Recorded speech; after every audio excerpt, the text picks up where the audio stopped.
আসসালামু আলাইকুম। ভাগ্যে বিশ্বাস করেন কে কে? আমি নিজে অবশ্য ব্যক্তিগতভাবে ভাগ্যে খুব একটা বিশ্বাস করি না, কারণ আমি মনে করি একটা মানুষ চাইলে তার ভাগ্য পরিবর্তন করতে পারে। ভাগ্যের দিকে তাকিয়ে থাকলে যে আমার ভাগ্য ভালো হলে আমার এটা হবে, খারাপ হলে এটা হবে না, আমি সেটা আসলে, এটা আমার ব্যক্তিগত মতামত, আমি বিশ্বাস করি না। আমি আমার জীবনে অনেক অভিজ্ঞতা থেকে দেখেছি, নিজের অভিজ্ঞতা, আশেপাশে অনেক মানুষের অবজারভেশন থেকে আমি দেখেছি যে একটা মানুষ চাইলে তার ভাগ্য বদলে ফেলতে পারে। এখন আপনার স্বপ্ন, আপনার ভাবনা, আপনার চিন্তা, কল্পনা যেটা আপনি করেন সেটা আপনার ভাগ্যে লেখা হয়ে যাবে। এটা এটা আপনি বলতে পারেন। আপনি যেই ধরনের চিন্তা করবেন, আপনি যদি ভালো কিছু চিন্তা করেন, পজিটিভ চিন্তা করেন, বড় হওয়ার স্বপ্ন দেখেন, আপনার ভাগ্যে সেটা লেখা হয়ে যাবে। আপনি যদি নেগেটিভ চিন্তা করেন, হতাশ চিন্তা করেন, বা আমি পারবো না, আমাকে দিয়ে হবে না, এরকম চিন্তা করেন, তাহলে আপনার ভাগ্যটা ওরকমই হবে। আমাদের নিজেদের ভাগ্য আমরা তৈরি করি, অ্যাবসলিউটলি আমরা তৈরি করি। আপনার চিন্তা, আপনার স্বপ্ন, আপনার ভাবনা তখনই ভাগ্যে পরিণত হবে সেই অনুযায়ী যদি আপনি কাজ করেন। কারণ আপনি অনেক কিছু স্বপ্ন দেখলেন, আমি এটা করব, এটা করব, কিন্তু আপনি কোনো অ্যাকশানে গেলেন না, সেটাকে ইমপ্লিমেন্ট করলেন না, কাজ করলেন না সে অনুযায়ী। প্রতিদিন সকাল থেকে সন্ধ্যা আপনার যে কাজ করা উচিত আপনার শেখার জন্য, জানার জন্য, দক্ষতা বৃদ্ধির জন্য, জীবন মান উন্নয়নের জন্য, আয় বৃদ্ধির জন্য, সেই কাজটা কি আপনি করেছেন? নিজেকে প্রশ্নটা করতে হবে। ভাগ্যের দোষ দিলে তো হবে না। কিন্তু আপনি একটা কাজ ঘটে, আমাদের এই থট প্রসেসে একটা ঘটনা ঘটে, এটা আমি আমার জীবনের অভিজ্ঞতা থেকে বলছি। আপনি এখানে যা প্রবেশ করাবেন সে ওই অনুযায়ী কমেন্ট করবে। আপনি এখানে যত ভালো ভালো জিনিস প্রবেশ করাবেন, সুন্দর স্বপ্ন, সুন্দর চিন্তা, সুন্দর মানুষের সাথে, পজিটিভ মানুষের সঙ্গে দেখা, এবং আপনার লাইফে নেগেটিভিটি আসবে, সেখান থেকে নিজেকে, ওই যে আমি যেটা বলি না, যে আপনি যদি রাস্তার মধ্যে ডাস্টবিন দেখেন, আপনি কি ওটার দিকে তাকিয়ে থাকবেন, সুগন্ধ নেবেন? না, আপনি তো অন্য দিকে তাকিয়ে নাকে হাত দিয়ে চলে যাবেন। সো নেগেটিভিটি আমাদের লাইফে থাকবে, কিন্তু আমাকে স্বপ্ন দেখতে হবে, সুন্দর স্বপ্ন, সুন্দর জীবন, ভালো কিছু করার স্বপ্ন দেখতে হবে।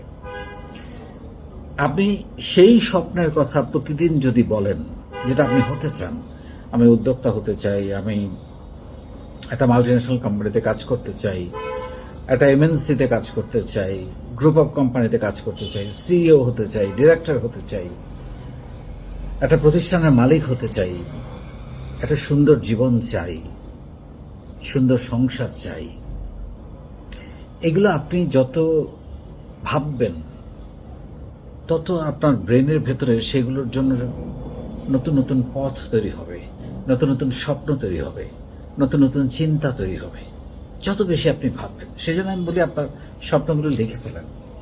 লিখে আপনি এটা আপনার ঘরের দেয়ালে টানিয়ে দেন, প্রতিদিন দেখেন, প্রতিদিন বলেন, তাই আপনি সেটা পূরণ করতে পারবেন।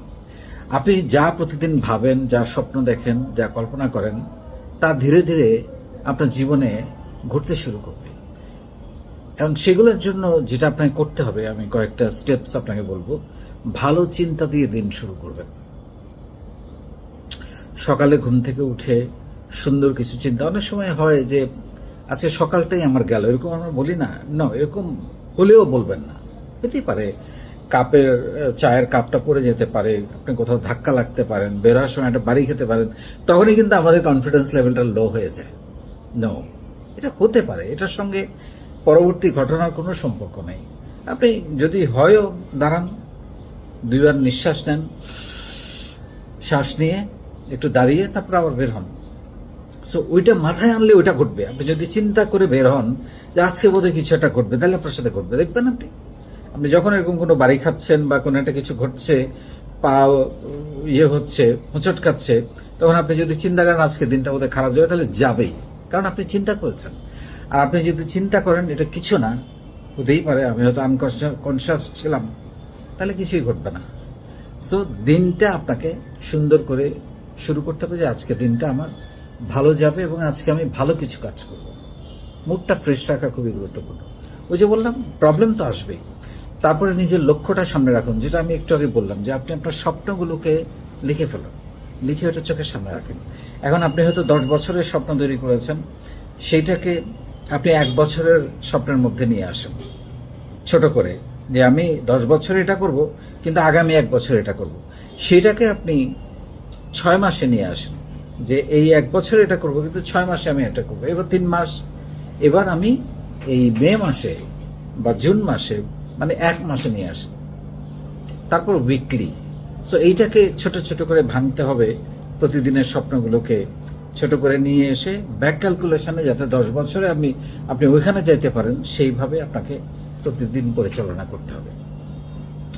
নেগেটিভ ভাবনা এড়ান, যেটা আমি একটু আগে বললাম, নেগেটিভ মানুষদের থেকে দূরে থাকা, নেগেটিভ বিষয় আসবে লাইফে, সেগুলো থেকে দূরে থাকা। এবং আমি পারবো না এই কথাটা বাদ দিয়ে বলতে হবে যে আমি পারবো, আমাকে পারতেই হবে, চেষ্টা করলে কি না হয়, কিন্তু চেষ্টাটা লেগে থাকার মতো করে চেষ্টা করতে হবে, তাই না? সো এইটা আপনার জীবনে অনেক বড় প্রভাব ফেলবে, যে আপনার মুখ থেকে যদি এই শব্দটা আপনি বের করতে পারেন যে আমি পারবো, আমি পারবো না, এটা ডিলিট করে ফেলতে হবে, তাহলে আপনার মধ্যে পজিটিভ জিনিস কাজ করবে। কল্পনাকে বাস্তবে রূপ দেবেন। ধরেন আপনি কোনো একটা জিনিস কল্পনা করেছেন যে আমি এটা করতে চাই, এটা হতে চাই, বা এরকম একটা জায়গায় ঘুরতে যেতে চাই, এই সফলতাটা চাই, সেইটাকে বাস্তবে ক্যানভাস করার চেষ্টা করবেন, নিয়ে আসার চেষ্টা করবেন। যে আমি এরকম একটা অফিসে গেলাম, বসলাম, এরকম একটা চেয়ারে, এরকম টেবিল থাকবে, এরকম একটা অফিস থাকবে, কল্পনা করে ফেলাম। দেখবেন এটা সময়ের ব্যাপার, 2 মাস, 3 মাস, 5 মাস, 6 মাস, 1 বছর, 2 বছর ঘটবে এটা আপনার লাইফে। সো এটাও একটা, এই কল্পনাকে বাস্তবে ইমাজিন করে নিয়ে আসা, এটা খুবই গুরুত্বপূর্ণ একটা ব্যাপার। তারপর আপনার আশেপাশে পজিটিভ মানুষ রাখেন। আমি সবসময় বলি, আপনি যাদের সাথে মিশবেন তাদের মতো হবেন, অথবা তাদেরকে ছাড়িয়ে যাবেন। এবং আমি এটাও বলি যে আপনি সবসময় আপনার থেকে বেটার মানুষদের সাথে মেশেন। আমি আমার লাইফে এটা করেছি, একেবারে ছোটবেলা থেকে সবসময় ফার্স্ট বয়, সেকেন্ড বয়, বা যে ভালো গান করে, ভালো স্পোর্টসে ভালো, ওদের সাথে আমার বন্ধুত্ব ছিল। এবং পরবর্তীতে কলেজ, ইউনিভার্সিটি, সব জায়গায়, ইভেন আমি যখন কাজ করেছি তখনও যারা ভালো সেলস পারে তাদের সাথে সম্পর্ক। তারপরে যখন উদ্যোক্তার স্বপ্ন দেখি, তখন উদ্যোক্তাদের জীবনী পড়তাম, উদ্যোক্তাদের সাথে মেলামেশা করতাম, উদ্যোক্তার যে কোনো রকমের কনফারেন্স বা সমাবেশ বা প্রোগ্রাম হলে আমি সেখানে ছুটে যেতাম। সো আপনাকে পজিটিভ মানুষদের সঙ্গে মিশতে হবে। এই মানুষগুলো আপনাকে লিস্ট করে ফেলতে হবে যে আমি এদের সাথেই মেলামেশা করব, বা এদের ভিডিও দেখব, এদের জীবনী পড়ব, এদের সাথে সম্ভব হলে কথা বলবো, সেই জায়গাগুলো তৈরি করতে হবে।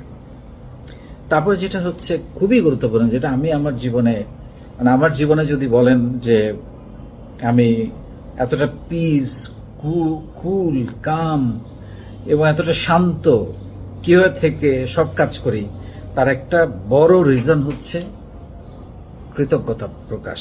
আমি প্রচণ্ড কৃতজ্ঞতা প্রকাশ করা একজন মানুষ, কৃতজ্ঞ থাকা একজন মানুষ।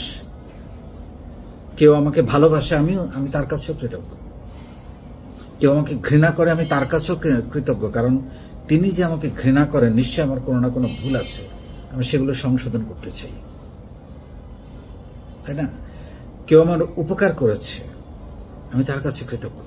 কেউ আমাকে একবেলা খাইয়েছে, আমি তার কাছে কৃতজ্ঞ, কারণ সবাই সবাইকে তো খাওয়ায় না, মায়া লাগে, ভালোবাসা লাগে, মমতা লাগে খাওয়াতে হলে। সো কৃতজ্ঞতা আপনাকে অনেক ভালো রাখবে, সন্তুষ্ট রাখবে। ডেফিনেটলি আপনি বেটার কিছু করার জন্য সবসময় চেষ্টা করবেন, কিন্তু এই মুহূর্তে, প্রতিটা মুহূর্তে আপনি কৃতজ্ঞ থাকার চেষ্টা করবেন যে হ্যাঁ, আমি অনেক ভালো আছি, অনেক মানুষের চাইতে আমি ভালো আছি, আমি সুস্থ আছি, আমি হাসপাতালের বেডে নাই, বা আমার শরীরের সমস্ত অঙ্গ প্রত্যঙ্গ কাজ করছে, আলহামদুলিল্লাহ, কৃতজ্ঞ থাকুন। দেখুন লাইফটা বিউটিফুল, ভেরি বিউটিফুল। এবং ফাইনালি সেটা হচ্ছে নিজের উপর বিশ্বাস রাখা। এটা খুব গুরুত্বপূর্ণ। এই বিলিফ সিস্টেম, এটা এমন একটা সিস্টেম, এমন একটা মেকানিজম, এখানে এই বিলিফ সিস্টেম আপনাকে মানে কোথায় নিয়ে যেতে পারে, কনফিডেন্স লেভেল কোথায় নিয়ে যেতে পারে আপনি কল্পনা করতে পারবেন না। বিশ্বাস রাখাটা খুব গুরুত্বপূর্ণ। আমি পারবো, আমাকে দিয়ে হবে, এবং তার জন্য আমার যা যা করা দরকার আমি সব করতে রাজি আছি। এই অ্যাটিটিউডটা খুব গুরুত্বপূর্ণ।